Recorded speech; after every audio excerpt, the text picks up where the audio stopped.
Nobody to be her man. What's up, everybody? All right, turning the music off. Well, I wish we could have music That is a great song. to hang out with. All right. Hello. Hi. Good morning. Good morning. Happy Friday. You know, the only way I know it's Friday is when we do have to the show. I'm like, oh, it's Friday. It's our touchstone for the week. And Mateo's at school, so we know it's a school day. All right, so happy Friday, everybody. My name's Mark. This is my lovely wife, Nicole. Hi. And we are the dynamic duo behind the Wood Whisperer. High five! Oh, you're going cool. I wanted to get a new handshake going with Mateo. He wasn't into it. Yeah. He's over it. Okay, so, last week we had some audio interference. Clearly, the only thing it could be is some sort of FM interference. People are like, what about the baby monitor? If that was the case, we would have heard it. Oh, sorry. Nicole, no watching commercials. I'm just going into the chat room. It's so unprofessional. I know. So we still have the same setup. I made a couple of tweaks, but I can't really control FM interference, right? Yeah, so no. if that happens again, let us know in the chat. I'm just very curious to know if it's happening. Hopefully it won't, and we'll be able to get through this without any Beach Boys music. While I'm sure some people enjoyed it, others did not. So we'd like to have a clean broadcast if possible. So hey, happy Friday. I'm in a really good mood today. Do you know why? I have no idea. I was hoping you would know because I have no idea why I'm in a good Coffee, mood. Dunkin' Donuts. Well, that's every day almost. Well, no, we haven't. It snowed. We're trying to save money, so Yeah. paying extra for a cup of coffee is kind of silly when you need to save money. There. No. Where? I can't find the offcuts. Forget it. I'll find it. I'll find it. Did we get taken down again? Am I don't think so. talking to myself? No.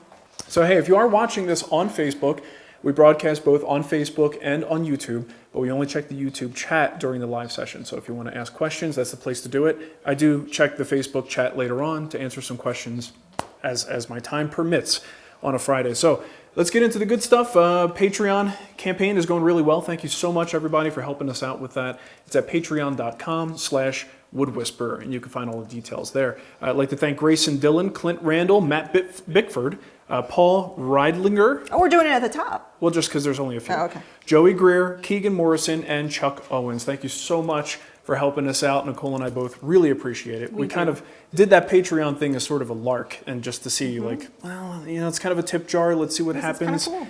And this is great. Your support really means a lot to us. It does. And especially to people who come into the live broadcasts and who are like, hey, I don't care what anybody says. I like this. That's how you know you're doing it right.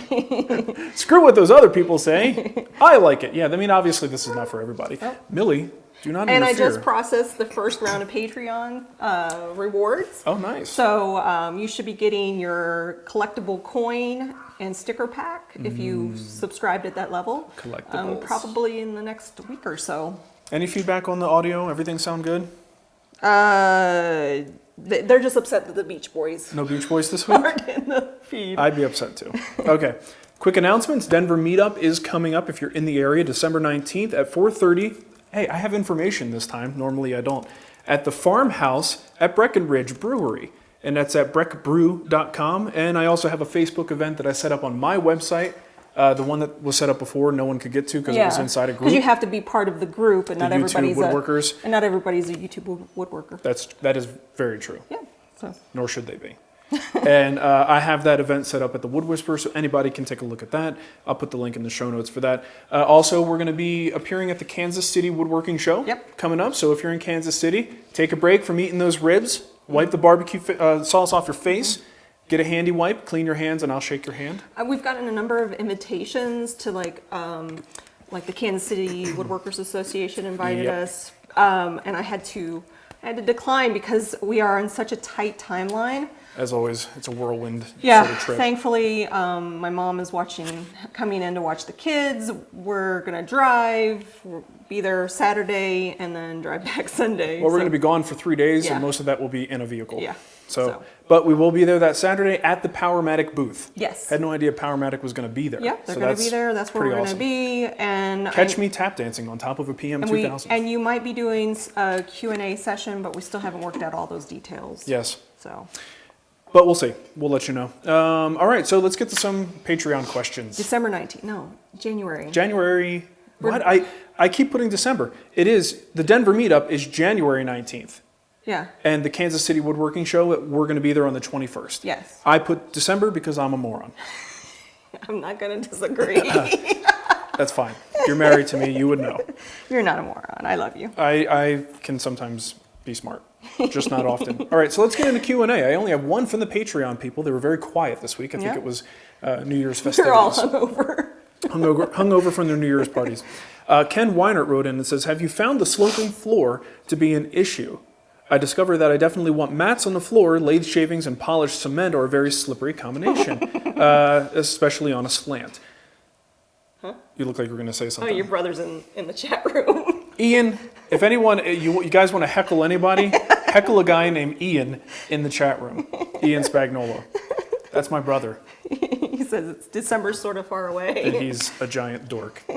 All right, so yes, the slope is a little bit tricky in here. I do eventually plan to put in some kind of a subfloor, but this slope is substantial. You want to see how substantial? Let me show you. I will show you how substantial. By the way, Nicole and I are broadcasting from behind a beautiful PM2000.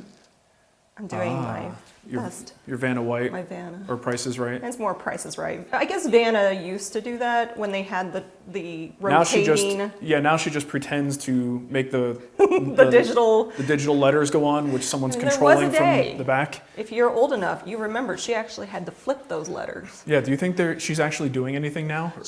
No. You don't even think it's at least touch sensitive? I mean, she is touching that corner. I can't believe we're talking about this. All right. Okay, sorry. Stay on target. This is so off topic, Nicole. This is so unlike us. Yeah. So over here, you'll see the extension wing for the table saw. It has basically these built-in leveling feet on both sides. I had to put a 3/4 inch shim there because I had to extend that leveling foot so far that it was coming out of the bottom of the leg. So I do have a very substantial slope in my shop. And this now gets, and I'll tell you what, the table isn't even level yet, okay, because the base of the saw, the main saw, is just sitting on the concrete. So it's going with whatever slant is over there. But it slants even more on this second set of concrete. You know, the expansion gap is over there, and then it takes an even deeper slope here. And that's why I have to still adjust this far for it. So that is a little bit tricky, and you do have to make, adjustments and compromises to make that work. So it is still, sorry, hon. It is still out of level, but it's close enough. It's close enough. I don't really think this doesn't feel unnatural to me. It feels like it's where it's supposed to be, and adjusting for it over there did the trick. But again, I had to take 3/4 off of that with some plywood scraps. So yeah, by the way, maybe I should talk about this for a couple of seconds. Ooh. You know what? I've never loved such an ugly color. And that's one of the things about Powermatic, and people make jokes about it all the time.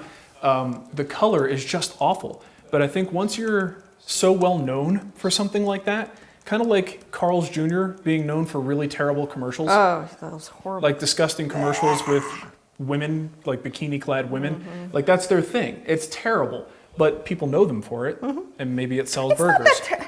You're terrible. This is not a bad. I mean, everyone knows. It's like. This is like Grey Poupon. I would actually call it more like baby diarrhea. But I mean that with, I love Powermatic, and I love people who make a bold statement with their products. And I think once you have a color that works for you, you stick with it. It's gold-ish. It is the gold standard. Yeah. It's gold-ish. That's what I said. Either way. I love Powermatic and I love the tool, but I think the color just, but they're stuck with it. Yeah. It's part of their identity. Yeah. Although they did have their anniversary series at one point where I think they made them in black, and then the gold, they reversed the color scheme of their logo. Yeah. And that was insane. I mean, if they ever make a switch, I think that's the way to do it. That was pretty cool. Not that I have any input whatsoever or influence. They're just going to be like, shut up, Mark. Stick to building stuff. Topic for this week's meeting, Mark talking about. Yeah, so the Wood Whisperer brought this up. We really think this is important. First topic on the menu today. I don't think it's going to be an issue for them. No, I don't think so. You know what? While I have the camera down, let me show you something else. My floor pads. Now, I actually did start to get the shop looking like Mark's shop. Check this out. Is my brother still there? Tell him to get out. Tell him to get to work. Oh, wait. He's in London. So I started putting my floor pads down. These are the ones that I wrote about on our website. I have a couple of articles on these, and I'll put links in the show notes to them, but there are 2 articles. One is rubber tiles for the shop, and the other one is shop flooring choices. And these are referred to as strong rubber tiles. I think the company is Rubber Flooring Inc. They were actually in Phoenix when we bought them. Oh, yeah. And these are made not 100%, but a very large percentage from recycled tires, which is kind of cool. So they are very firm and dense, and a lot of people might wonder if that's giving you the same support. And believe me, it really works well. I thought they might be too firm, but they work just as well as those soft foam ones, and they're easier to clean dust off of because they're really, really heavy. And honestly, I like them way better than the soft rubber mats. Okay, so these are very precision cut. Like they only go in one way. And on the bottom, they've got an arrow. So you have to make sure they're all pointed in the same direction or they won't work. And then you just kind of line everything up and tap them in place. And this is really exciting stuff here. Watch.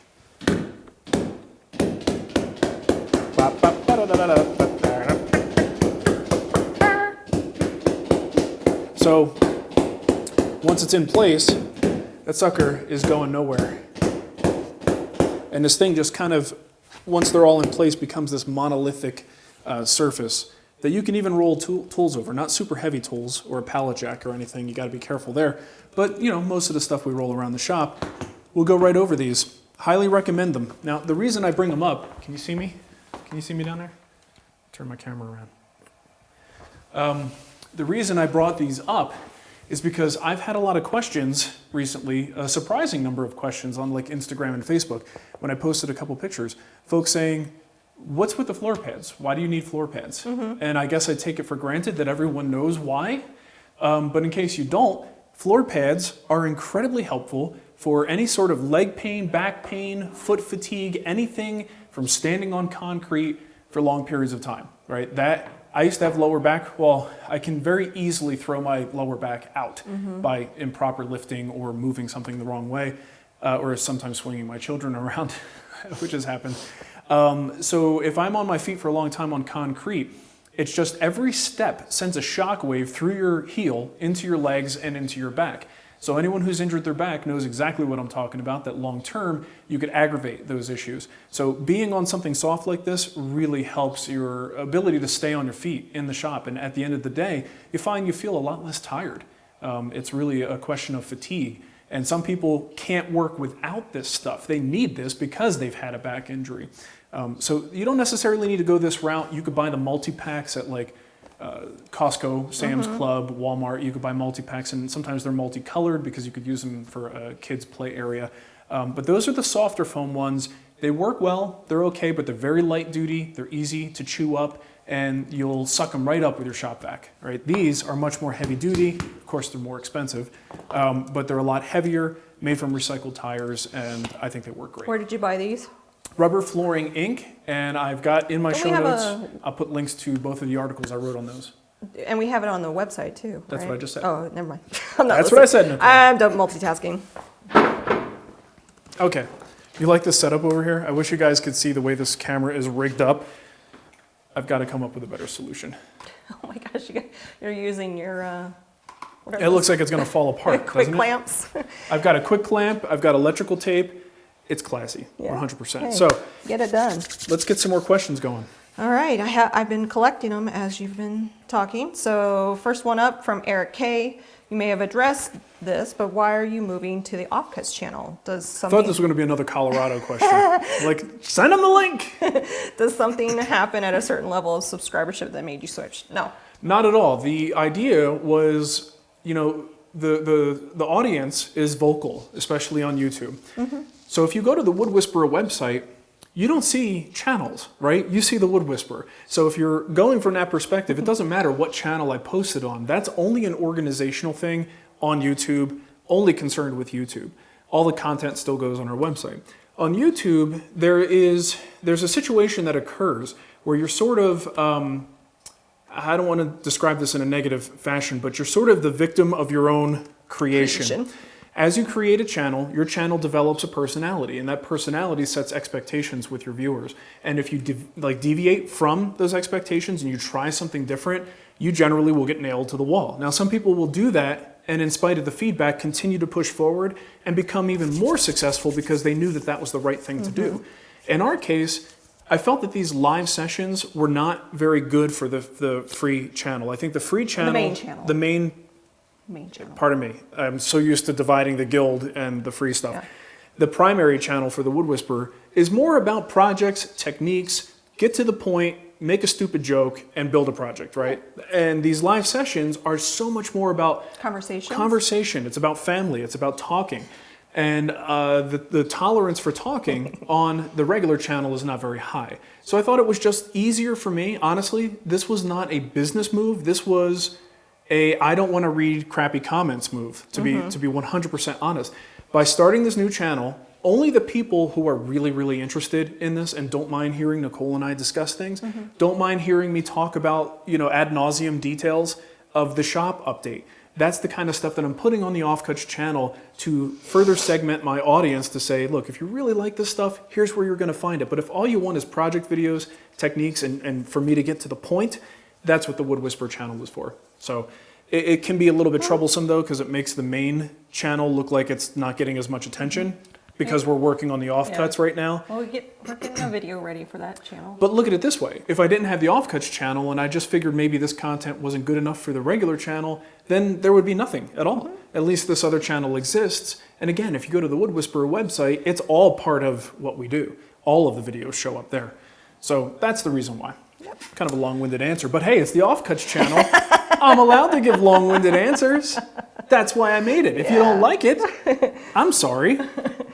Andrew Castell, if you have radio interference, you can change your frequency on your microphone. There's also websites that will tell you what the neighboring frequencies are being used. He gave us a website, so I'm going to check that out. But here's the thing. This has never happened before. It's never happened in a recording, and I haven't changed the settings. The only difference was I did include, that's not true, I did include a second receiver that is on a slightly different channel. So yeah, I could probably change the frequency. It's called radioreference.com, so we'll just check that out. Nicole is actually using a different receiver today than last week. That's the thing that I changed this week, and I'm hoping that just fixes the problem. What am I looking for? I'm looking for something. Go ahead. Okay, so that was Andrew. Felix Espanana. Espanana? Sorry if I just butchered your name. Hopefully that heater isn't too loud. How long would you like or visualize yourself to be doing woodworking for? Forever? I was going to say probably forever. To me, and I think for most people, woodworking is not a temporary thing. I mean, some people, if it's a hobby, you probably have other things that you do. Look at Paul Marcel. Great example. Yeah. Fantastic woodworker, makes some great videos. What's his YouTube channel? Half Inch Shy. There you go. And he has done a lot of great Festool demos and has really gotten into the world of Festool. Like, he's a Festool guy. But he's also a circus guy. Like, he likes to stretch his leg over his head. He is like... He likes to... The thing of it is, he wasn't like that. Like, he wasn't flexible in the beginning. Right. He's had to work at it. He's worked at it. Yeah. It's crazy. Well, I mean, he's like, I don't know how old he is. He's like at least 40 years old, Paul, I would imagine. Don't insult the man. Hey, look, I'm 40 years old. That's not an insult. You're 39. I'm 40. You're 30. In my head. I feel like I'm 60 is what it comes down to. You're 39. But I mean, here's a guy who was really in-depth into the Festool stuff. Yeah. And now he has attractive women standing on his legs to push them over the back of his head. And that's what happens on his Instagram feed, which is fantastic. So more power to him. Yeah, so anyway, it's fun. I enjoy watching his updates. But people have different things that they get into, and you get distracted, kind of like I do when answering questions. And you get into other things, then you come back to it.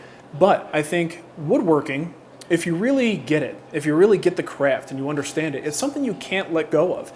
Whether it comes down to, okay, I'm just fixing things around the house, but I'm using some of those tools and skills, or you get full-fledged into it, you start up a YouTube channel, now you're building an audience, maybe you're just, you're not worried about content, you're just making stuff, going to craft fairs, or making things for friends and family. Once you have these skills and you have the tool set to do it, it's really hard to walk away from. So for me, it's a lifestyle. It's something that I even if I took the business side away and we just like said we're not doing anything more with the business, I'm not writing, I'm not doing any videos, I would still woodwork because there's a satisfaction that comes from that. So for me, I'll be doing it as long as I physically am capable of doing it. And you'll find most woodworkers are like that. Look at Krenoff, you know, the guy was, you know, still, I mean, I don't know how old he was when he passed away, but same thing with Maloof. You know, these guys are still going out to their shops because they're passionate about it. That's just what they do. It's part of who they are. To stop doing that is to stop being who they are. Yeah. So I think for me, I'm in that same category. I will still... I'm always going to have something for you to do. Yeah. Or as Nicole will say, I will always be farting around in the shop. There's always a project to be done. There's always. If not for me, someone else. A friend, like or... Brian needs another arcade cabinet. Yeah. So I don't know if you've heard this, but Sears is selling off Craftsman. And Someone posted that on Facebook. Yeah, Mike Hess wants to know, should I buy Craftsman tools cheaply if Sears goes bankrupt? It depends on the Craftsman tool. Craftsman is not what they used to be. So I know when I started woodworking, 15 years ago? That was your first table saw. My first table saw was a Craftsman because my family bought it for me. And we just went to Sears. My stepdad was the guy who was kind of, you know, dictating what you guys got me. And of course... No, your mom had a coupon. Oh, that's true. The coupon helped. But, you know, for my stepdad's generation, Craftsman was it. You know, like all of his tools were Craftsman, whether they were hand tools or power tools. Now they have since, you know, gone down in quality. They don't have the reputation that they used to have. So I think when it comes to Craftsman, you have to take it on a tool by tool basis. Some of the stuff is probably good. I don't know anything about it because I don't have any and I have had zero experience with it. But I wouldn't dismiss it at all just because it's Craftsman. If you can get a good deal on a tool, there's probably some value there. I also wanted to say real quick, Scott is the guy who does our show notes. Yes. And he's not able to do our show notes today because finally, like the last 2 weeks, he's been threatening that the baby's coming. He can't do the show notes. So the baby did finally arrive. So congratulations, Scott. Hope baby and mama and everybody is healthy. He posted a picture on the Guild Facebook group. Oh, great. Yeah, that's awesome. So congratulations. Yay. We know you're busy. So as soon as you're done, get to the show notes. We'll wait. That's not true. I'll do it myself. Yes. All right. Michael, I have a new glass of water on my brand new table saw. Yeah. That's what I call someone told me living on the edge. Baby. So you posted a picture of the table saw on Facebook, and someone wrote about he watched your video about heating. And he said he foresees rust in your future. I don't think that person lives in Colorado. I don't know. I think so. Does he? Check out the comments. Well, look, to have rust, you have to have moisture. It's dry as a bone here. I mean, in spite of the fact that it snowed, its relative humidity is in the 20s. So there isn't a whole lot. My skin is super dry. There isn't a whole lot of rust to be had because there's no moisture. So as soon as we have a little bit of a moisture differential or a very cold tool and then a quickly warmed up shop, maybe there's condensation issues. But the shop doesn't really get below 60 anymore. And I keep my heaters on very, very low setting. So it probably isn't going to be a problem. Michael D'Onofrio, do you have any experience with Wood River planes and how did they compare to Lee Nielsen and Stanley? The Wood River stuff, I mean, let me say this right off the bat. I don't have experience. All I have is like hearsay and rumors and opinions from other people. I think their quality has, from what I've heard, gone up. And they're actually competitive with some of those. Not necessarily Lee Nielsen, probably competitive with some of the Stanley stuff that's coming out. But I don't really know the specifics. But I think if you're in the market and you want a good usable plane that isn't, you know, bottom of the barrel that you're going to have to do a whole lot of tune-up on, I think some of the Wood River stuff is probably pretty darn good.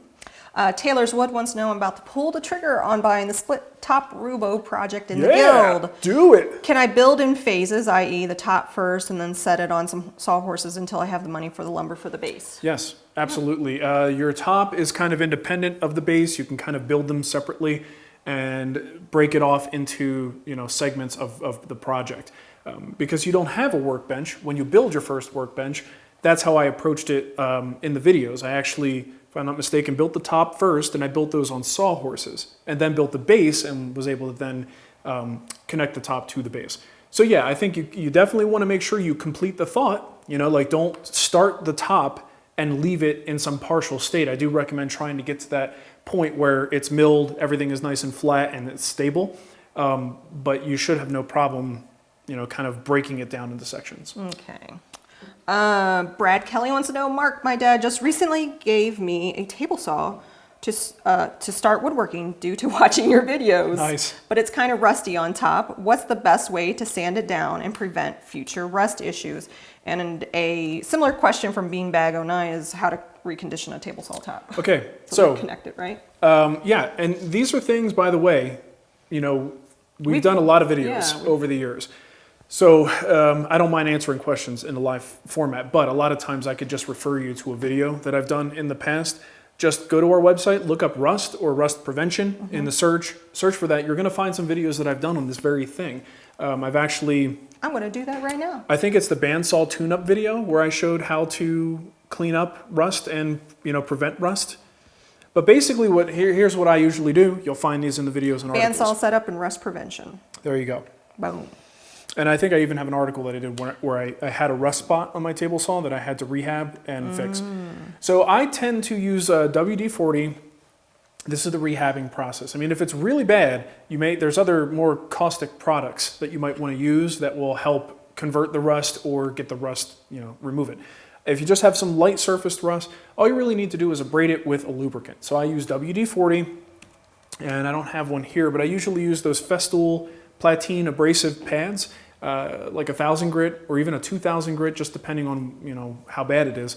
Put that on a random orbit sander with some WD-40 and move that around. It creates a nice scratch pattern that isn't very obvious. It's not really cutting in deeply, which is the thing you want to avoid because you don't want to create dips and valleys in your surface.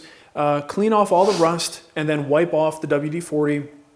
At that point, you could hit it with, if you want to clean a WD-40 off completely, hit it with some mineral spirits or something. But usually you don't need to, because at that point, you then go to your rust prevention step. And that kind of depends on where you are and how bad the rust is. There's a lot of different methods out there. Typically, at least in Arizona, all I had to do was give it a little bit of wax, right? And it was done because there was not much humidity. Here in Colorado, I think different times a year, I'm going to have to be a little bit more attentive to rust prevention. So, a lot of times you could just put like a T9 Bow Shield, which is a good product to spray on there, wipe it in. It's a little bit waxy and sticky, but buff it into the surface and then come back with a paste wax on top of that and really, really buff the heck out of it. And that should give you pretty decent rust prevention. I guarantee you, pay attention to that chat room. People are going to throw in tons of ideas for rust prevention. Oh, hold on. I just saw it go by. I don't know who asked that. But we talked about this last week. What? Do you like so-and-so? Did somebody say that again? Do you know? Well, the do you know is fine. Yeah. But do you like so-and-so? What is with that? Yeah. Let's not do that anymore. Well, no, someone asked. I'm going to answer this question. Do you like April Wilkerson? I despise April Wilkerson. She's horrible. She's the meanest person. Somebody's going to take that clip. Right. Let's do her. I met her in person.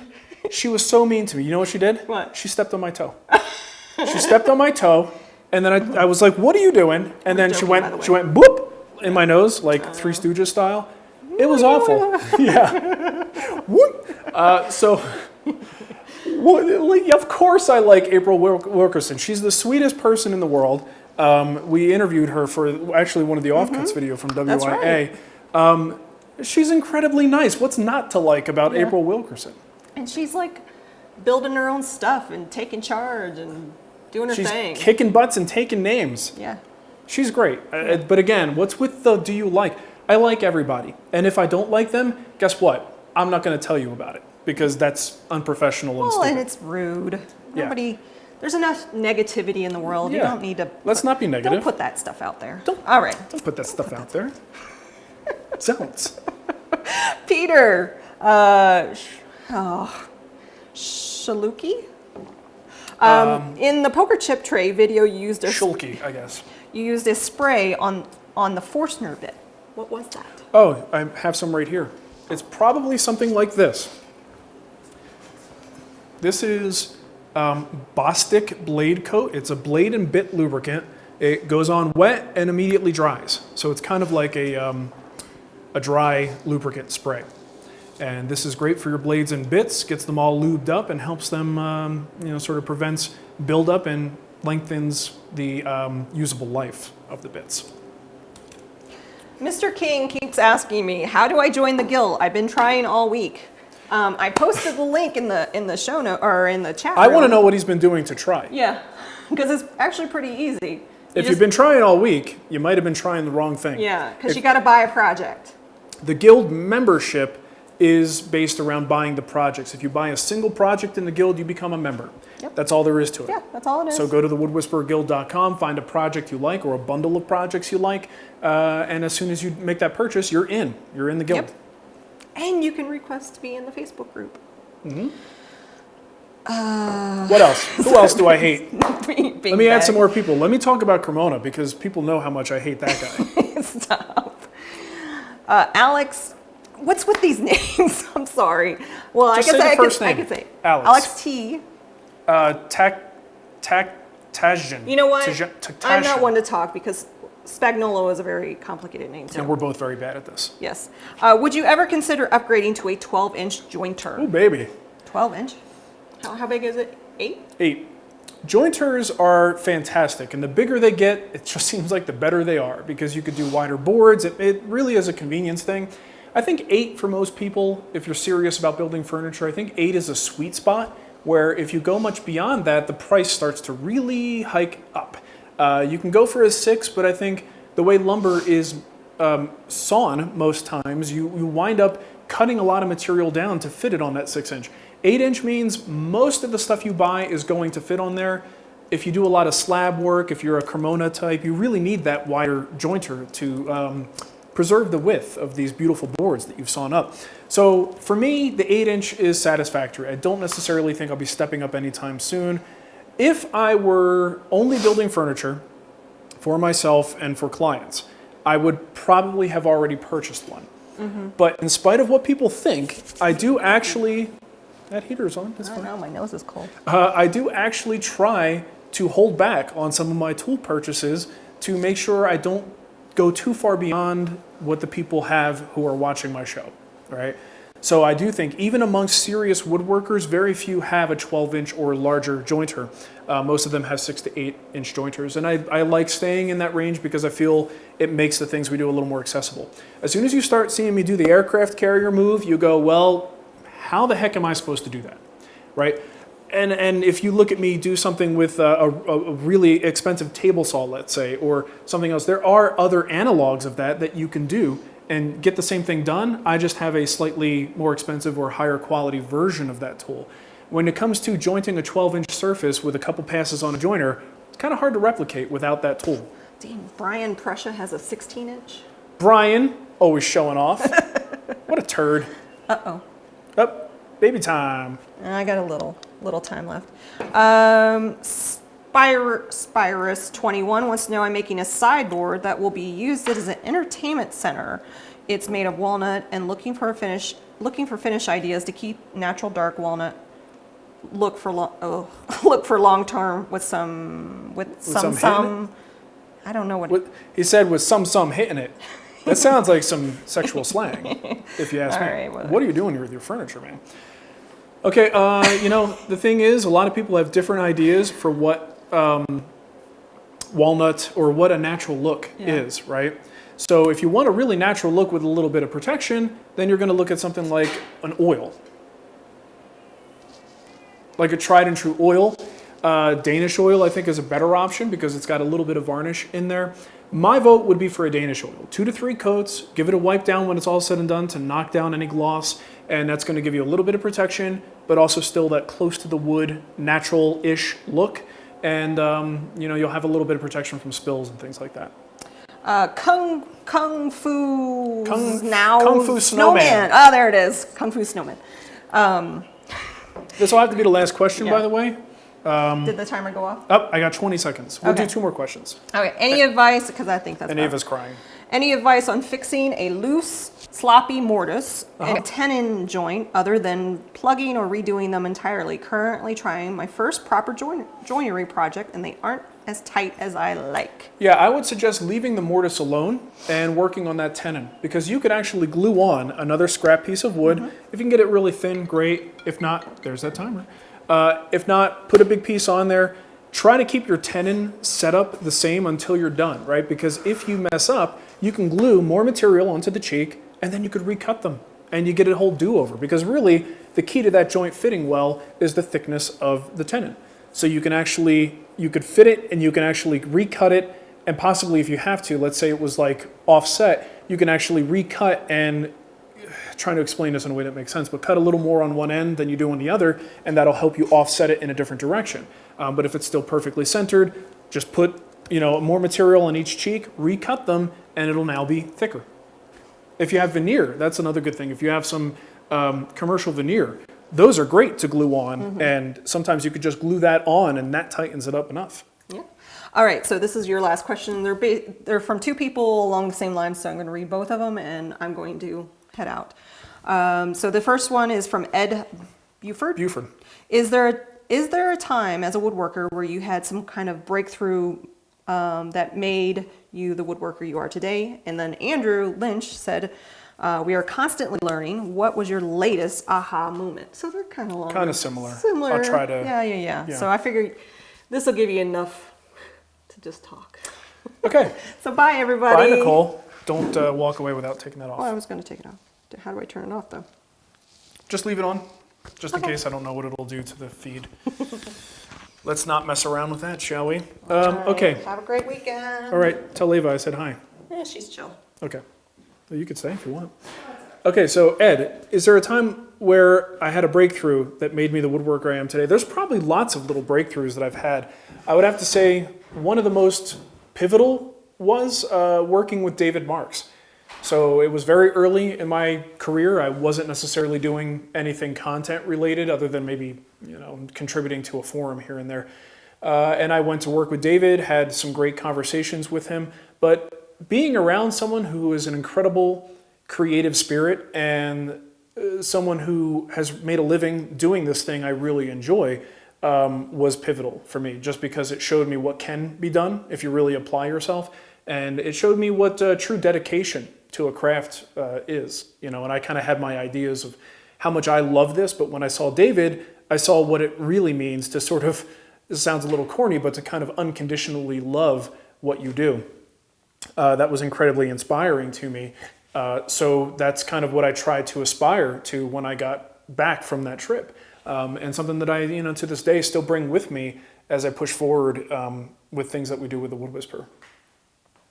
There's probably a lot of those other things that have happened over the years, especially because my career trajectory has completely changed based on doing the Wood Whisperer. And much of my pride in what I do comes from my interactions with people and not necessarily my successes in the world of furniture building. So that's kind of changed things a lot. And the last one from Andrew. What was my latest aha moment? Yikes. I haven't had a whole lot of time for aha moments because I've been installing heaters and lights and trying to just get to the point that I could build things again. And again, going back to my last answer, doing the Wood Whisperer has slowed down my progress as a Jesus, let me get words out. Speaking English is certainly one of my recent aha moments. But trying to improve my woodworking while I'm also trying to make a successful business around content, those two things don't necessarily play well. I can't go and explore and experiment quite as much as I would if I didn't have a business surrounding the production of content. So having aha moments is kind of something you do when you really start to challenge yourself. And the more you challenge yourself, the more you get those things. And I just don't have as many opportunities for those because I'm so focused on content production, to be completely honest. All right, so I think we're going to wrap it up here. Thanks again for helping us out. Remember, at Patreon, you could participate. You can get a little bit of extra stuff. You can get some physical things like stickers and t-shirts and things like that, depending on what level you sign up for. But patreon.com/woodwhisperer. We appreciate your support. Hopefully, this audio setup is working and we don't have any Beach Boys to contend with this week. And, I'm just trying to make it better for you guys. Make it a lot of fun, enjoyable, easy to listen to, easy to watch. Not because of this, but because of the one who just left. All right, so thanks, everybody.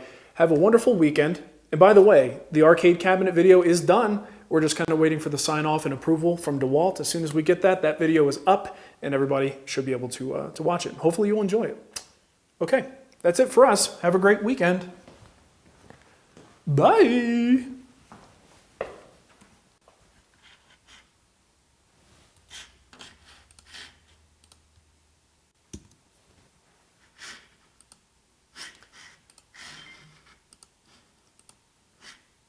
Sorry, taking me a while to log off here.